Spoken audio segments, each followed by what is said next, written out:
Welcome back, everybody. Bob Baumhauer's Victory Grill, site of another Thursday evening edition of the Nick Saban Show. I'm Eli Gold. Pleasure to be along with you. And to my right, you've already heard from Holly Rowe, and great, wonderful game that you've got yourself assigned to this weekend. Not a bad pick.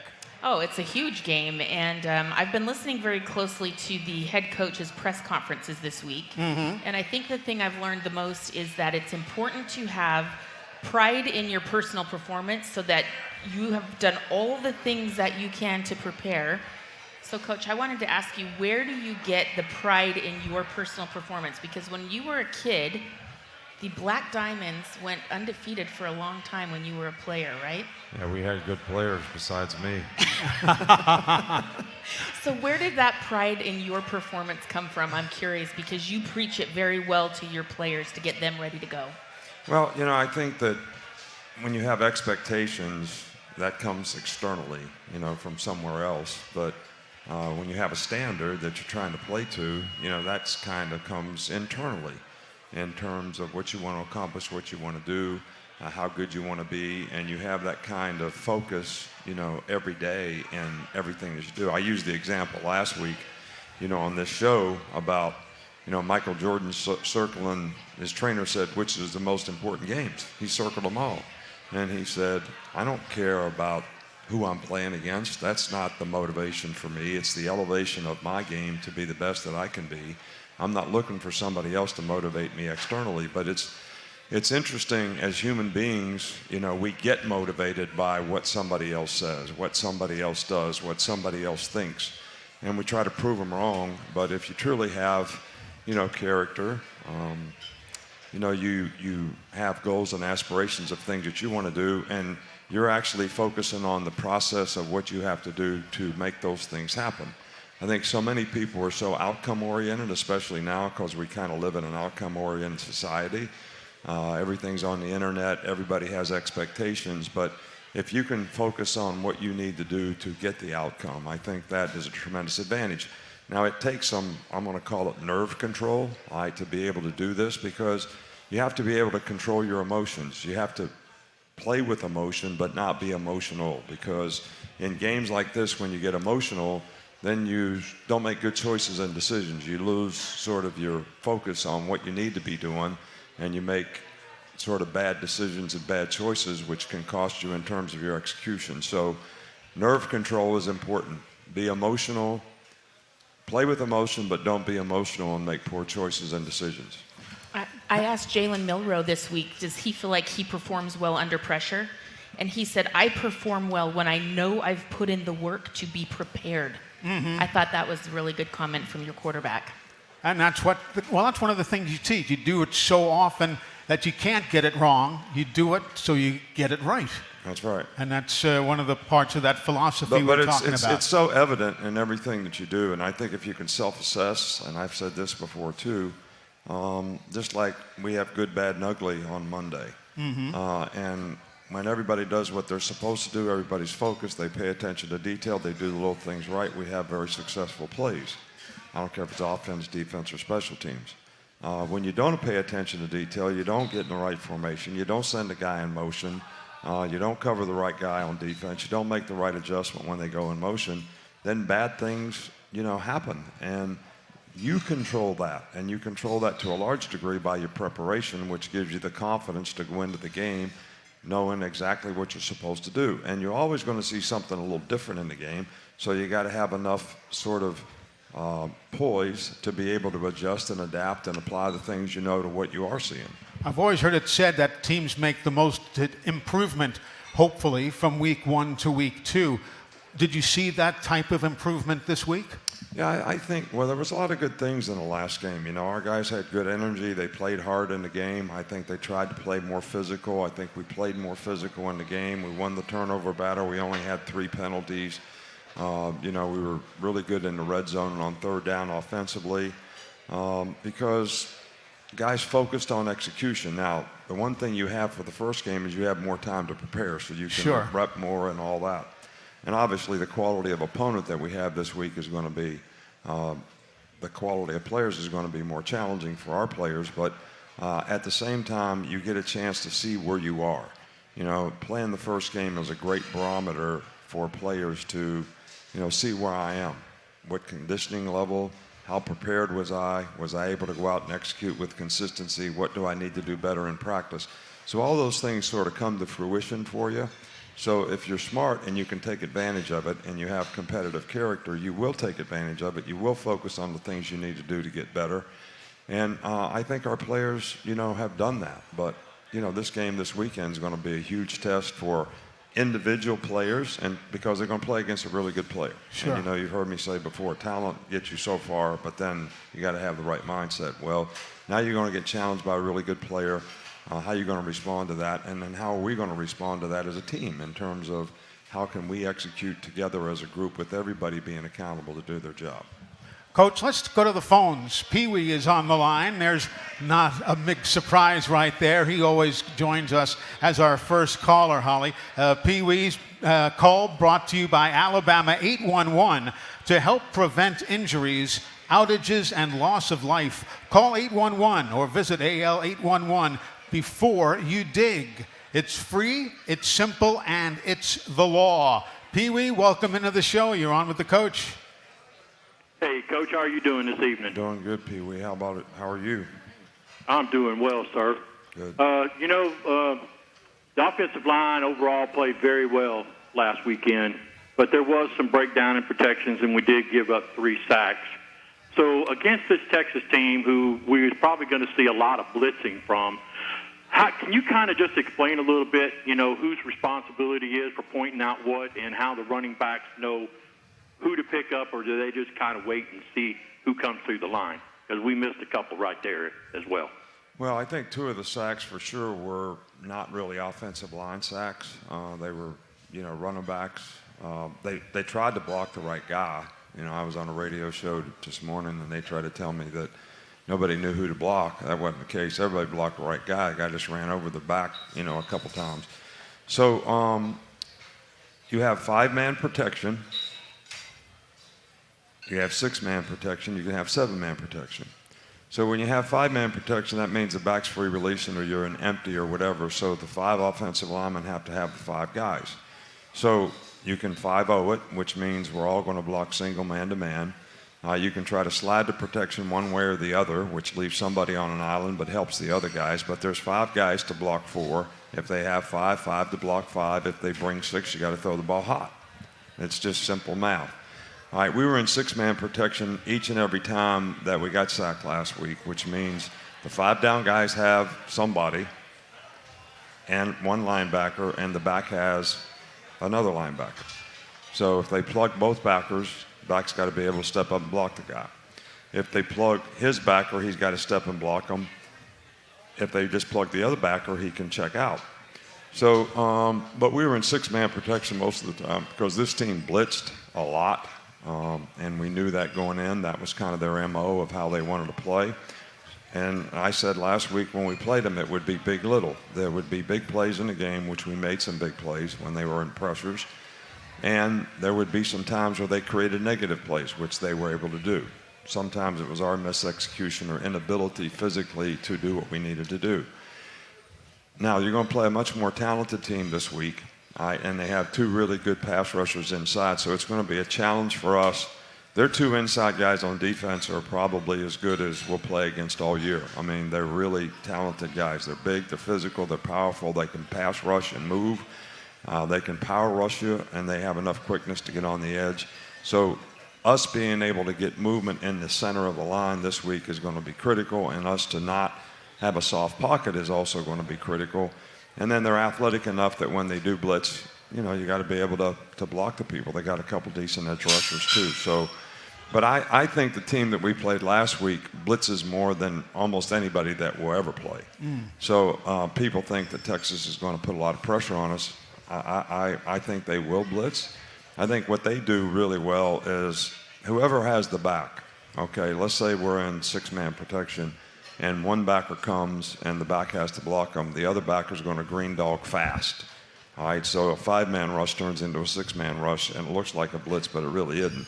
And they still got a middle of the field safety, and they're pretty good at doing that. So that's going to be critical for us to be able to do a good job of protecting, but hey, it comes down to having balance. If we can control the line of scrimmage at all in the game and make positive runs and keep the positive down a distance, you can keep the defense off balance. When they create situations where it's their advantage, third down and long, whatever, all right, then you're going to get lots of multiples of lots of different things that are not easy to block. It's not a sexy thing to talk about, but I really think this entire game comes down to the line of scrimmage. What you're describing is they believe their front is the most important part of their defense right now. So man-to-man, those individual matchups aside, what else do you have to improve? You talked about the backs missing a few blocks. Like, what do you talk to your kids about, hey, you got to be better in this situation? Well, I think that, we focus on our team and what we have to do to execute, but I think you are correct. These guys are really, really good up front, especially their inside two guys. Their edge rushers are good. They're athletic at linebacker. They've got, really good secondary people. They got a lot of experience on their team.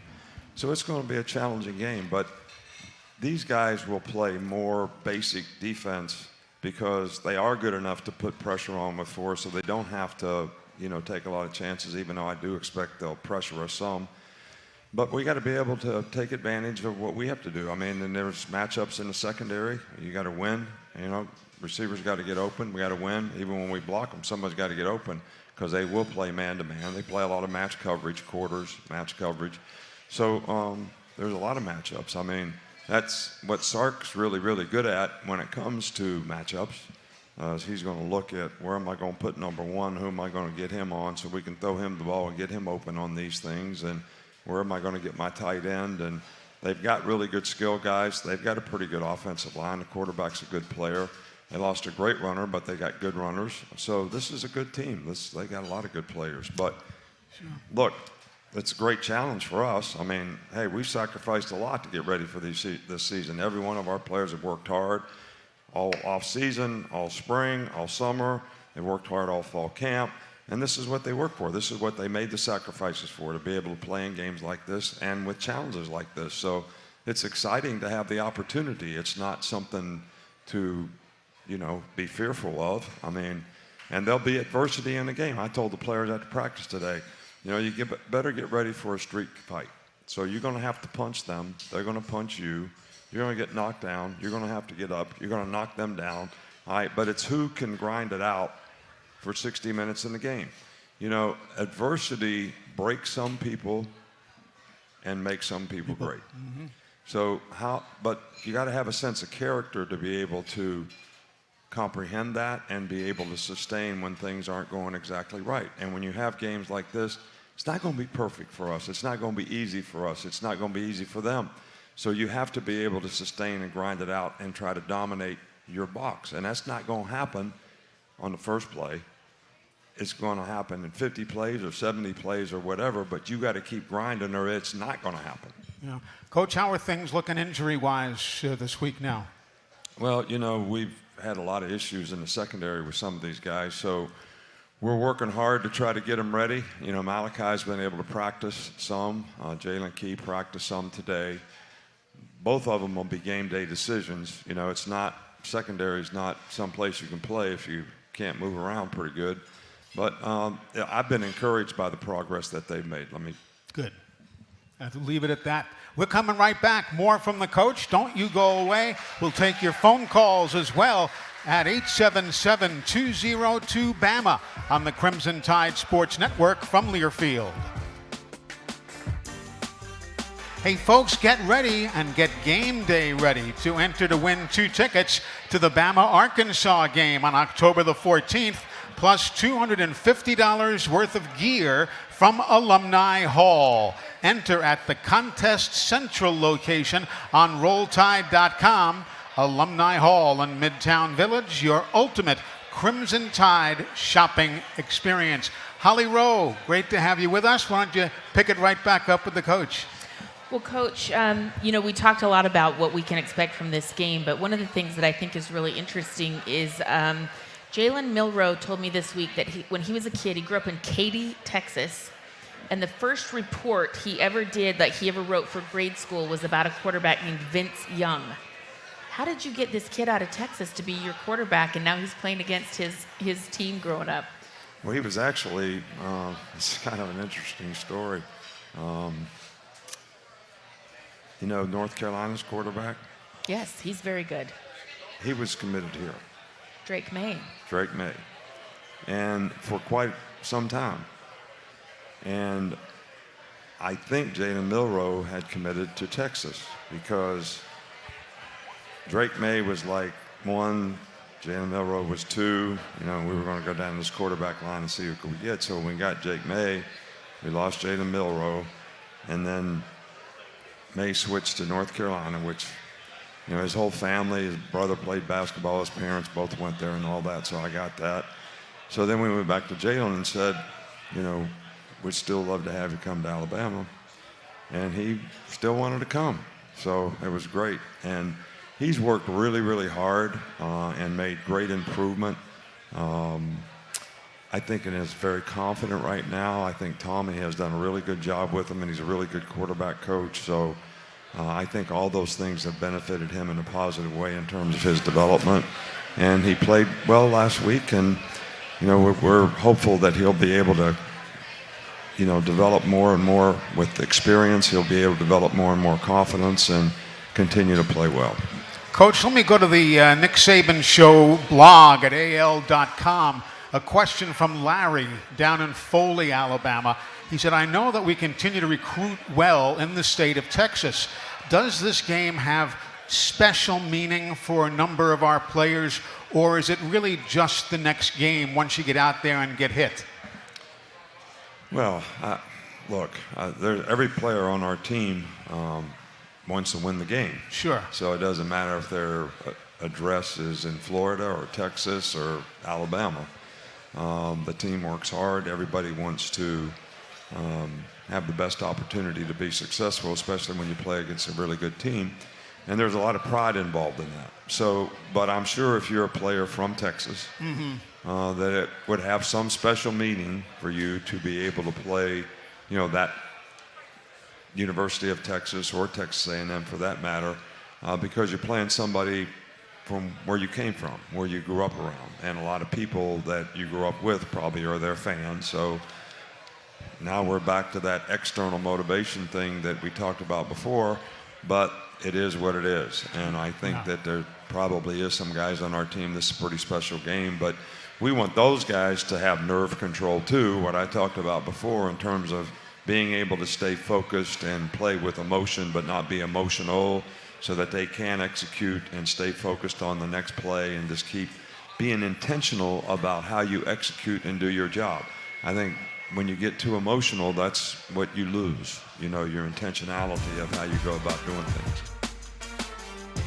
That leads me to the next question from the Nick Saban Show blog. Delaney in Charlotte, North Carolina says, hey, Coach, you know it's going to be a great atmosphere in Bryant-Denny on Saturday night. How do you keep your players from getting too fired up and lose focus at the start of a huge game? Well, I love it when they're fired up, so I'm not worried about them being too fired up. I'm good with that. But I think, you know, competitive character, not focusing on outcome, but being able to stay focused on, you know, the process of things that you need to do to get the outcome. And emotion that you create in a game is not going to last for 60 minutes. Yeah. I mean, it's just not going to last for 60 minutes. You can come out and play well early in the game and kind of lose some of that. So you really want to be playing on competitive character, not just, you know, emotion, because that's what's going to sustain, that's what's going to help you be able to overcome adversity in the game, play through ups and downs, continue to try to dominate your box and focus on the next play, play the next play, regardless of what happened on the last play.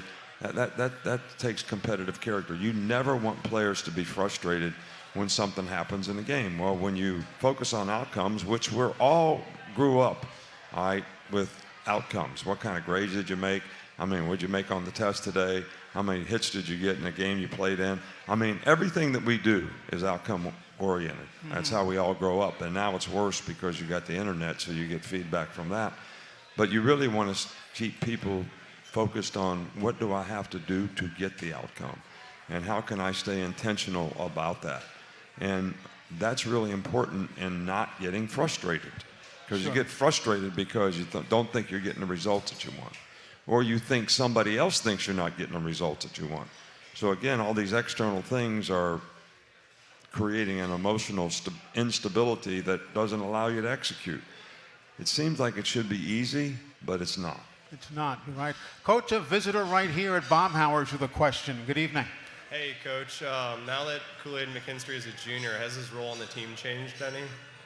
Yeah, Kool-Aid is, I think, sets a good example. He's got experience. He's got confidence. I think he helps the other players in their development. So, you know, Kool-Aid has played really, really well for us. This is going to be a challenging game because they've got some really good receivers. But at the same time, he's always stepped up to the challenge and played really, really well. So he is.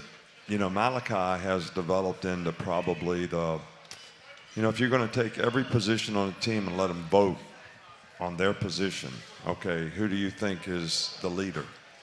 Now, that doesn't mean there's not other guys that are leaders, but I think Malachi would win that vote in the secondary because he's vocal, he makes all the calls, and he's in a better position playing safety and star to do that as a corner. You know, on the corner, you're kind of over there on an island.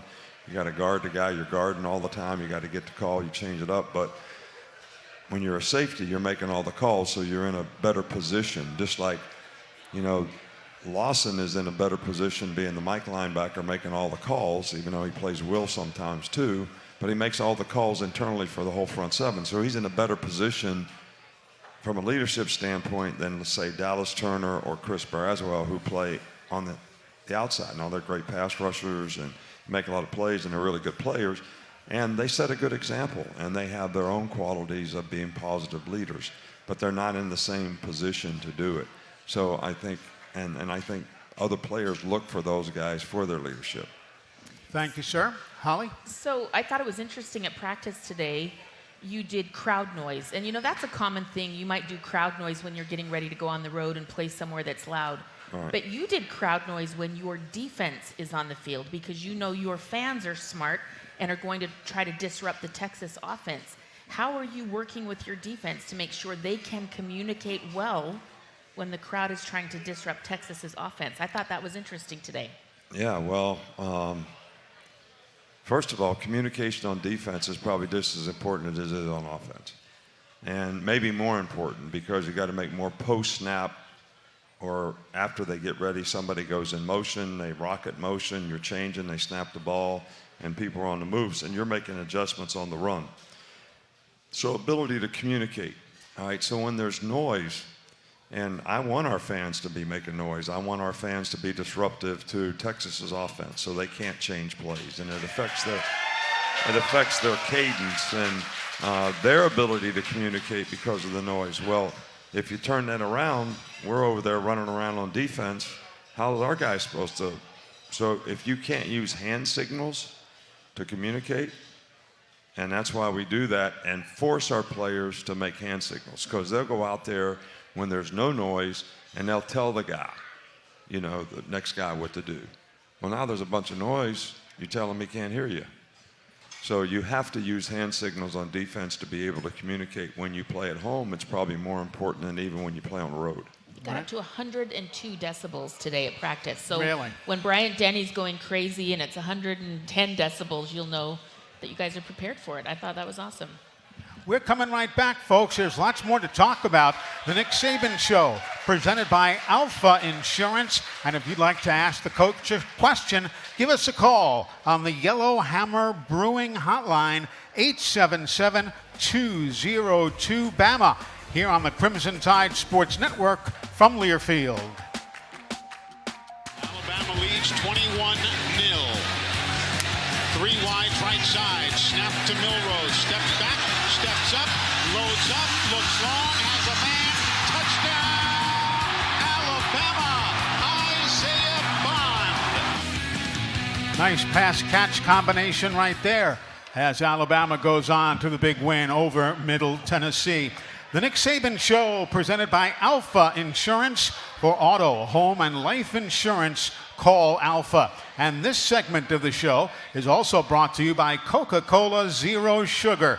With zero sugar and refreshingly delicious, is Coca-Cola Zero Sugar the best Coke ever? Well, you can find out for yourself, but I believe I know the answer you'll come up with.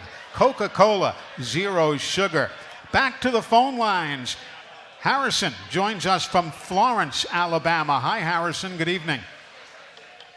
Hey, Eli. It's great to have you back. Thank you, sir. Glad that you're doing as well as you are. Coach, good to be talking to you again. How are you tonight? Hi, Harrison. Good, buddy. How are you? I'm doing great. I just had a question about, we talked a lot about the defense tonight that Texas has, and no doubt they're talented there, but I was watching the game last year, and Quinn Ewers got injured really early, and we didn't really get to see hardly any of him. And I was just wanting to know what stands out to you about him as a quarterback. What are his strengths, and what does our defense need to be ready for on Saturday, and what can he contribute to the offense?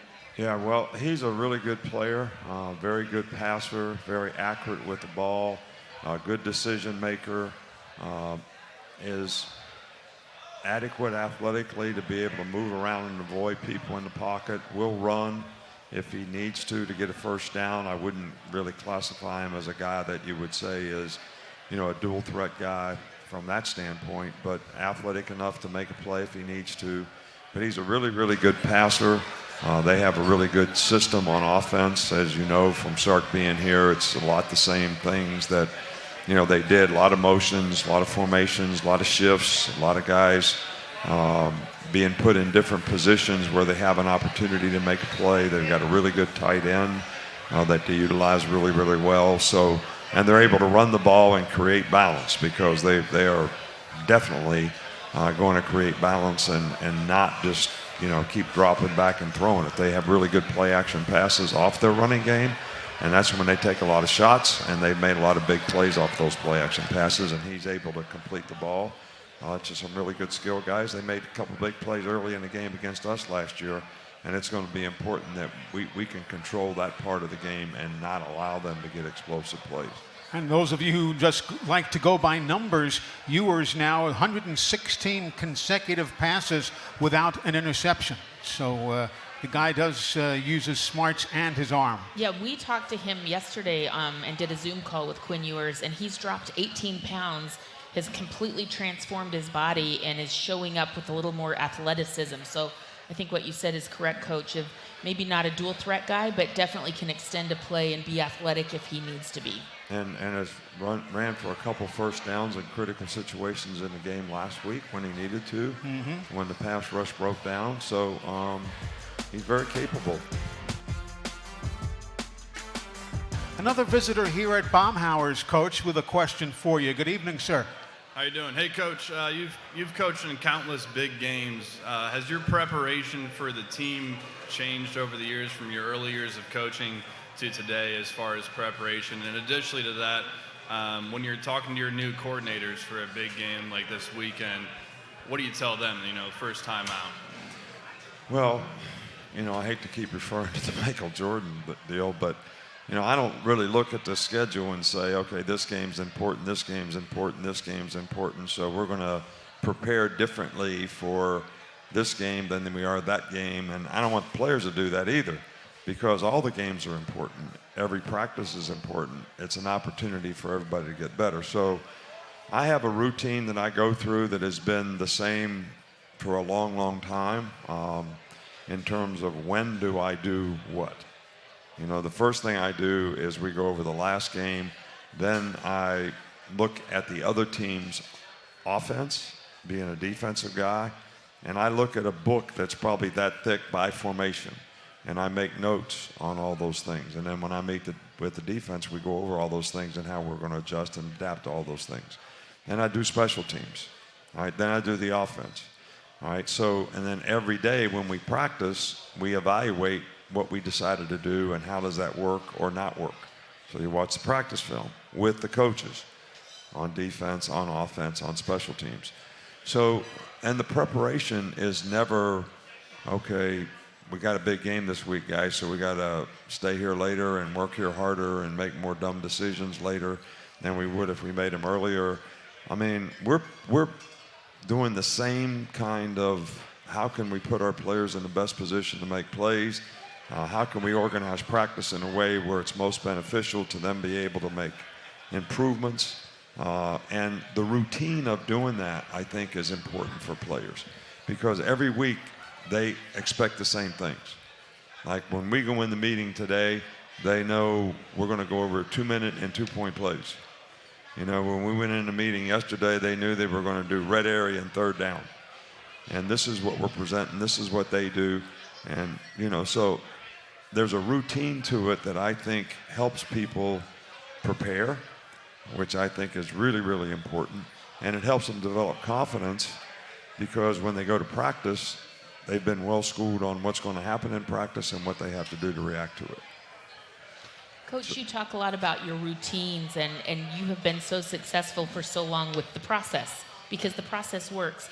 But I'm really curious, you're now going against a coach who's been in these meetings with you, and he knows how your brain thinks in certain situations. Right. How do you operate differently or try to be unique and different in this game, knowing the psyche of the two coaches? You know each other so well. Well, you know, that's an interesting question, and I actually don't know the answer to it, to be honest with you, because I know him, he knows us. They probably use some of the same terminology that we use because they did it here, they do it there. I mean, they might have our notebook on defense. I don't know. So I don't know how to answer that. But I think that when the players go out and play, it's really not about the coaches anymore. It's about the players. And that's why I never, ever try to steal signals. I don't want to know what the other guys are doing. Don't even tell me. When I was a defensive coordinator of the Cleveland Browns, we had a guy in the press box that always stole the signals of the other team. I told him, I don't want to know. I don't want to know. Don't tell me it's a run. Don't tell me it's a pass. I don't even want to know. All right, the players are going to play. We know what the situation is and what we've prepared to play them in this situation. So I don't even want to know because this messes me up. So when the game starts, it's really all about the players and their ability to execute. And as a coach, your job is done on Monday, Tuesday, Wednesday, Thursday, and Friday to get them ready to do that. And then hopefully have them emotionally ready to be able to sustain in the game and have a good plan for them to execute so you can but they have to do it. So it really isn't about the coaches anymore. The preparation is, but and I'm not trying to take anything away from how important it is to get players ready to play in a game. But the game is really about the players. The players win and the players, you know, make plays, and you want to put them in the best position to help them do that. But that's not about the coach or what we call some play or what I know and what he doesn't know or how he knows me. I don't really know what impact that has on the game. I think having so many coaches out there now who hire guys that we have here, that has coached here, I think that is a little bit of an issue in terms of us being able to have to hire coaches who haven't been here. So they don't really know what guys that coach someplace else. That's a problem. That is a problem. It sure is. We're going to come right back, and well, let's only take a phone call before we break away. Campbell is on the phone in Alberta, Alabama. Hello, Campbell. Campbell. Hey, Coach Saban, how are you? I'm fine. How are you? I'm really good now that I'm talking to you. So I'm in 10U, and I have my first game on Saturday in tackle football, and I want to know the best way that I can be where my feet are. Oh, just look down right now. If you look down, that's what be where your feet are means. You look down and you say, I'm on the field. This is what I need to do on the field. I'm not thinking about what's going to happen next week. I'm not thinking about what's going to happen in the next game. I'm thinking about what's going to happen on the next play. That's what be where your feet are. Just like when you're in school. You look down, I'm in school. I need to be focused on whatever class I'm in, all right, so I can do what I need to do. I don't need to be daydreaming about what I'm going to do when practice comes. All right, that's not being where your feet are. Being where your feet are is you're taking advantage of the moment that you're in. So when you're playing, you want to be focused on playing. You don't want to be looking in the stands to see where your girlfriend's sitting. You want to be focused on the play. He's 10, coach. Does he have a girlfriend? I don't know. Philosophical Campbell? questions. I'm just going on my experience. When I was 10, I was looking in the stands to see where Miss Terry was. There you go. We're going to come right back. Doesn't get any more candid than that. Stick around, everybody. This is the Crimson Tide Sports Network from Learfield. Rowe claps his hands, gets the snap, looks right, throws long, man behind the defense. He's got him. Touchdown, Alabama, Jermaine Burton. That was the first of many of those this year, 48 yards. Say, there were some beautiful passes and catches this past weekend, Coach. There sure were. Yeah, there were. We made some explosive plays, really good design to be able to get the ball down the field, but good throws and good catches. And that was good to see because I think that's something, turnovers are the number one factor in winning and losing, turnover ratio. But the second is explosive plays. Your explosive play ratio about how many big plays you can make versus how many the other team can make, because they change field position so much. Even if you don't score, you change field position by 50 yards. And you've heard me say this before, every 100 yards of field position in a game probably is equal to about 6 points. So when you get a punt blocked or something like that, that's huge. And every turnover that you make has a point value of about 3.5 points. It's like a half a touchdown. Yeah. All right, so, and I think until you put quantitative numbers on those things, nobody really understands the significance and how significant they are. We used to track hidden yardage when I would cover Frank Beamer at Virginia Tech. You heard about Beamer ball. Well, it was the largest exchange of yardage every game was the special teams. So we would track all that hidden yardage, and it was a significant factor.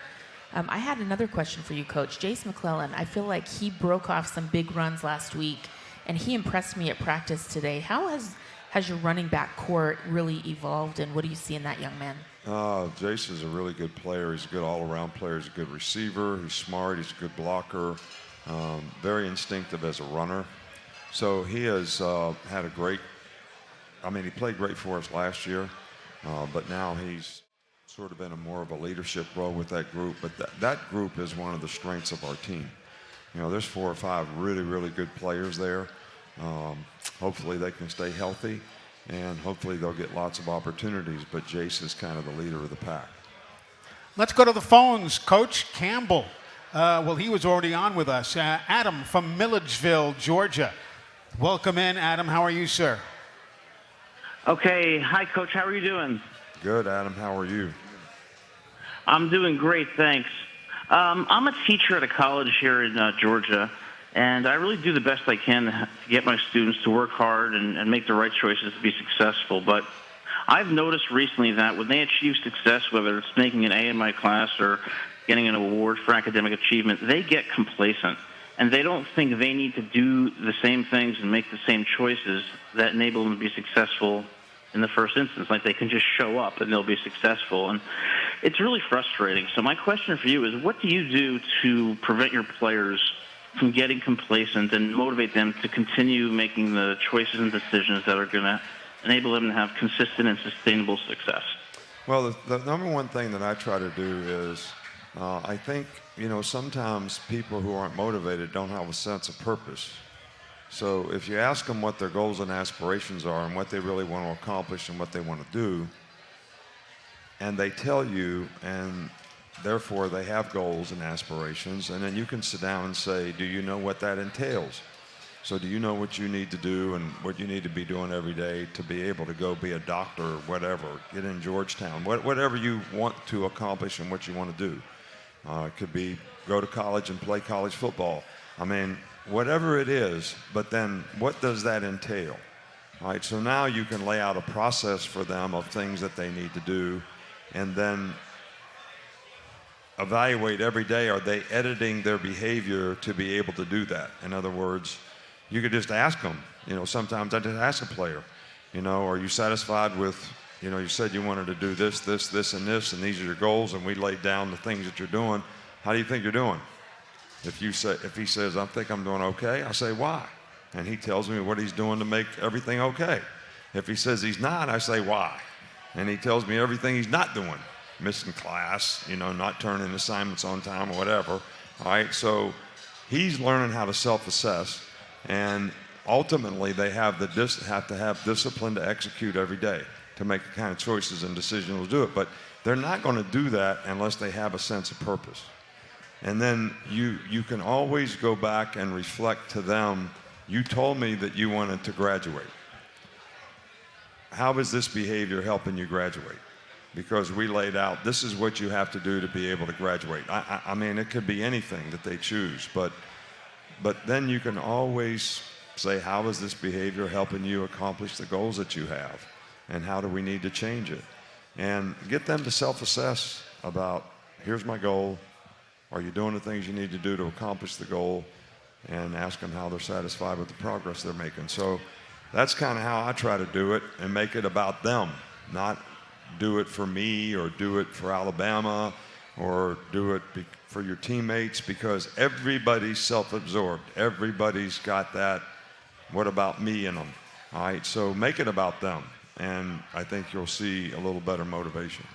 Coach, time for your final word of the evening. It's presented each week by Mercedes-Benz. Mercedes-Benz, the vehicles are all electric. The feeling is all Mercedes.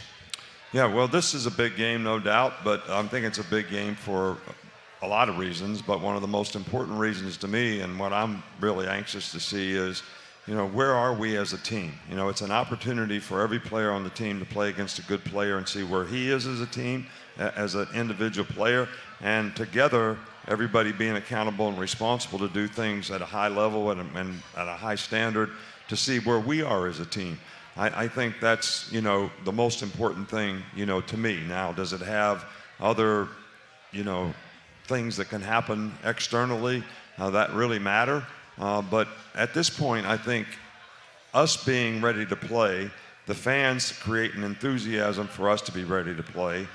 Everybody's got to look at this like it's a street fight, and we're all going to be in the street fight, and there's going to be good things happening, bad things happening. We got to stay positive and supportive and help our players do a great job for 60 minutes in the game. I don't give a darn what happens in the game. Just we're going to play hard, be physical, play with toughness, have the discipline to execute for 60 minutes in the game, and everybody involved in the game, including the fans, have to be supportive and helping the players do that, because that's what it's going to take. Indeed so. Coach, great to see you as always. Have a wonderful Saturday. All right, thank you, Eli. And thank you, Holly. Great having you always. I appreciate it. I'm glad you brought up Michael Jordan a lot tonight, because my son is named after Michael Jordan, so you must have known that. I did not. You did not, but he was a great competitor, and I can't wait to see your kids compete on Saturday. Yeah, there's always this big argument as who's the best player. We know who the best player is. I mean, there's one guy that won four awards, like defensive player, most valuable player, won the championship. There's only one player that did it 4 times. Nobody else ever did it. So I don't know how you figure it, but he's one of my favorites. That is Coach Nick Saban. Holly Rowe, thank you so much for being here. Always a pleasure having you in Tuscaloosa. Thank you.